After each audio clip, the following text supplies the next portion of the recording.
Ih, bohong. Aku hanya memikirkan satu peraturan penting. Kenapa kau lakukan hari ini kalau kau bisa melakukannya besok? Hahaha. Few moments later.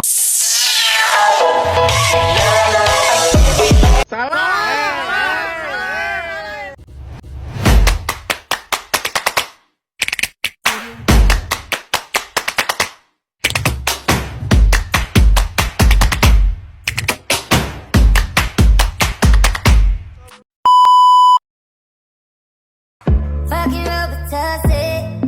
I don't know how this shit got me.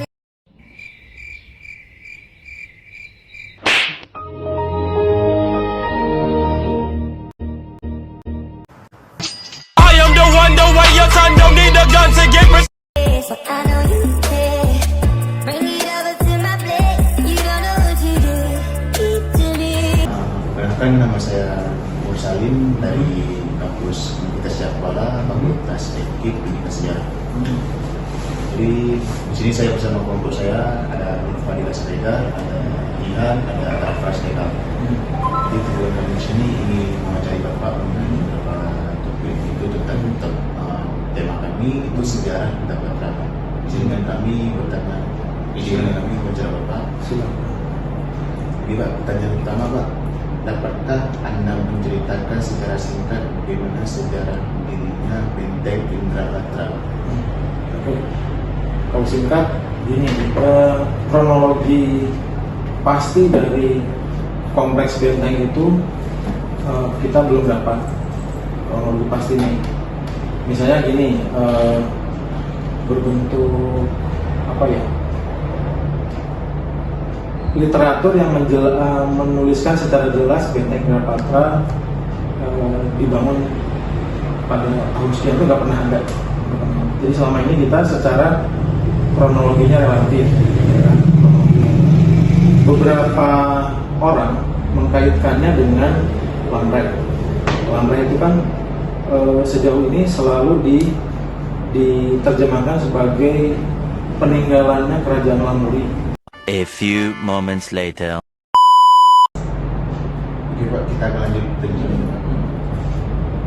Apa harapan Bapak terhadap pelestarian Benteng Indrapatra ke depannya?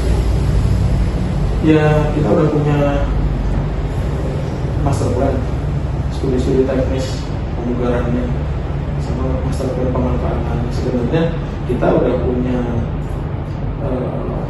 gambarannya, kita mau jadikan seperti apa, udah ada semuanya.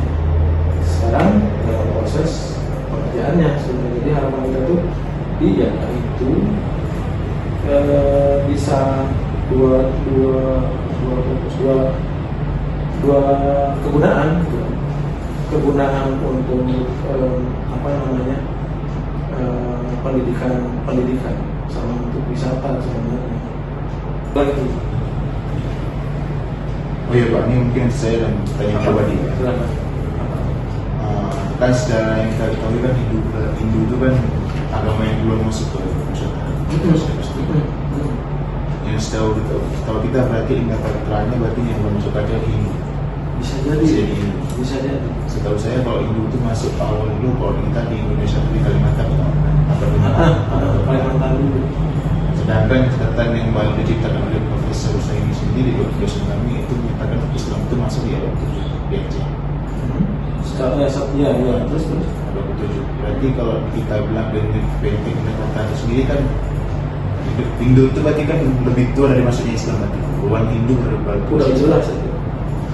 Sedangkan kerajaan Lamuri ditemukan yang diteliti oleh Pak Useni sendiri itu abad 7. Kalau kita hitung sendiri berarti usianya yang lebih dari ratusan tahun kan. Iya jelas. Apalagi kalau kita lihat Benteng Indrapatra itu kan punya Hindu. Otomatis mungkin Hindu. Otomatis kan kalau pertanyaan saya kan kalau dari abad yang kita lihat sendiri kan kalau abad yang sedang mungkin kalau dari agama Hindu sendiri kan. Sedangkan agama Islam sendiri masuknya abad 7 di Aceh. Ya itu tadi saya bilang teori yang menyebutkan bahwa itu di tempat itu dipakai oleh orang Hindu duluan di atas dasar penamaan nama Indra itu kan sampai sekarang tertinggal di situ. Indrapuri, Indrapura, Indrapatra. yang nggak bisa nggak bisa ditarik hubungannya dengan masa berkembangnya Islam di sini. Dari mana itu?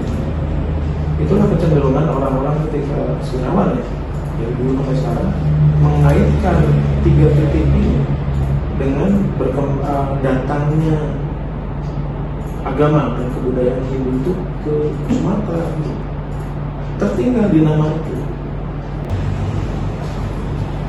Ini dari bawah sampai atas masih utuh, tapi hanya secuil ini. Jadi bentuk potongan yang di gambar Belanda itu persis sekali ini. Dan ini memang masih utuh dari atas sampai bawah. Cirinya ini nih, plesteran ini. Kalau ini kan nggak ada plesterannya nih, udah lepas-lepas. Tapi yang di sana itu dari bawah sampai atas masih ada plesterannya semua, masih utuh.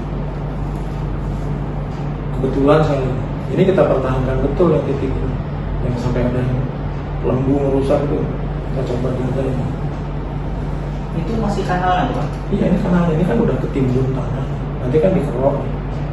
Yang lain-lain kan gitu juga dikerok, dikeluarin tanahnya. Setelah dikeluarin itu ternyata dalam sekali. Oh, berarti kanalnya itu memang ada plesterannya Pak? Ada Semuanya? sebagian di plaster. Oh, sebagian. Kita juga nggak ngerti mestinya seluruhnya, karena ada sebagian yang dari bawah sampai atas itu masih rata gitu. Berarti cuma kanalnya ada plaster, kalau bentengnya itu Pak? Bentengnya juga iyalah. Ya, oh, berarti terkelupas terkelupas gitu. Makanya saya cerita sedikit, kalau prinsip pemugaran kan kita salah satunya itu keaslian bahan dan teknik pengerjaan. Apa yang kita lihat di lapangan itu yang kita buat. Tapi kita juga nggak bisa berasumsi bahwa seluruhnya ya. Tapi kalau sebagian ini aja dibuat, misalnya semua, karena apa? Karena ini kan untuk jalur ngalirin air. Kalau dibiarkan terbuka pasti terkupas semuanya. Jadi ini kejadian yang lepas-lepas ini saya rasa kemungkinan ya 200-an tahun itu udah pelan-pelan. Kalau foto pasca tsunami-nya itu apa? Yang mana ini? Yang masih ada pohon-pohonnya itu yang di dalamnya itu. Enggak. Waktu saya ngerjain itu kita nyari udah enggak. Karena yang zaman itu siapa yang motret waktu nggak sempat ngurusin motret kayak gitu. Iya kan?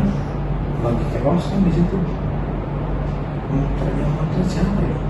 Oh, yang paling banyak potret pasca tsunami itu Syafuala tuh. Itu masih sempat. Jadi kita ngumpulin nisan-nisan yang kelempar ke tambah-tambah itu manual tuh, ditarikin tuh. Kalau itu masih ada, cuma itu ngerjain sendiri nih orang kantor ini, diangkatin sendiri. Wah, pokoknya gede. Tapi kalau benteng nggak ada yang sempat motret atau apa. Bayangin waktu itu kan, saya sih kebanyakan juga waktu itu kan. Belum di sini sih, tapi tahu lihat dari foto-foto teman-teman nggak akan sempat.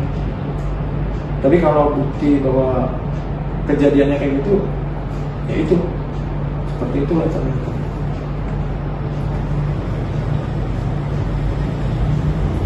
Yang saya bilang masih itu kayak ini dari bawah sampai atas masih utuh, tapi hanya secuil ini. Jadi bentuk potongan yang di gambar Belanda itu persis sekali ini. Dan ini memang masih utuh dari atas sampai bawah. Cirinya ini nih, plesteran ini. Kalau ini kan nggak ada plesterannya nih, udah lepas-lepas. Tapi yang di sana itu dari bawah sampai atas masih ada plesterannya semua, masih utuh. Kebetulan sekali ini kita pertahankan betul yang titik ini, yang sampai ada yang lembu merusak itu kita coba jaga ini. Itu masih kanalnya tuh Pak? Iya, ini kanal ini kan udah ketimbun tanah, nanti kan dikerok. Yang lain-lain kan gitu juga dikerok, dikeluarin tanahnya. Setelah dikeluarin itu ternyata dalam sekali. Oh, berarti kanalnya itu memang ada plesterannya Pak? Ada Semuanya? sebagian di plaster. Oh, sebagian. Kita juga nggak ngerti mestinya seluruhnya, karena ada sebagian yang dari bawah sampai atas itu masih rata gitu. Berarti cuma kanalnya ada plaster, kalau bentengnya itu Pak? Bentengnya juga iyalah. Ya, oh, Banyak. berarti terkelupas. Terkelupas gitu. Makanya saya cerita sedikit, kalau prinsip pemugaran kan kita salah satunya itu keaslian bahan dan teknik pengerjaan. Apa yang kita lihat di lapangan itu yang kita buat. Tapi kita juga nggak bisa berasumsi bahwa seluruhnya ya. Tapi kalau sebagian ini aja dibuat, misalnya semua, karena apa? Karena ini kan untuk jalur ngalirin air. Kalau dibiarkan terbuka pasti terkupas semuanya. Jadi ini kejadian yang lepas-lepas ini saya rasa kemungkinan ya 200-an tahun itu udah pelan-pelan.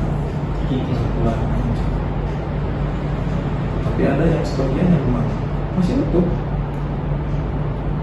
Itu. Kapan kesana cek sendiri. Ada bagian-bagian yang memang ada klasternya dari bawah sampai atas. Tapi sebagian memang udah terkelupas habis ada juga. Itu kesulitannya. Itu masalah belum masyarakat yang masuk ke area itu Pak, apakah ada himbauan untuk Wah, melepas? udah capek saya ngomong sama mereka.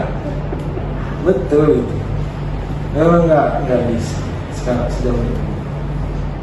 Belum bisa. Karena batu nisan sejarah itu pun dianggap Pak itu lembu. Yang saya prihatin itu gini, kuburan itu kan zaman saya lah waktu itu yang akhirnya mati.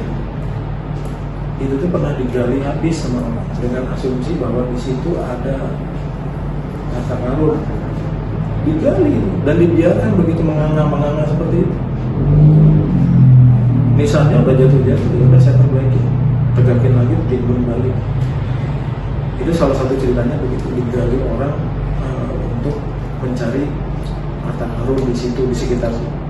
Tapi cerita kedua adalah bahwa kuburan-kuburan lama dipakai tempat untuk menyembunyiin senjata masa konflik. Masuk akal juga kan. Mana mau sih orang gali-gali kuburan gitu.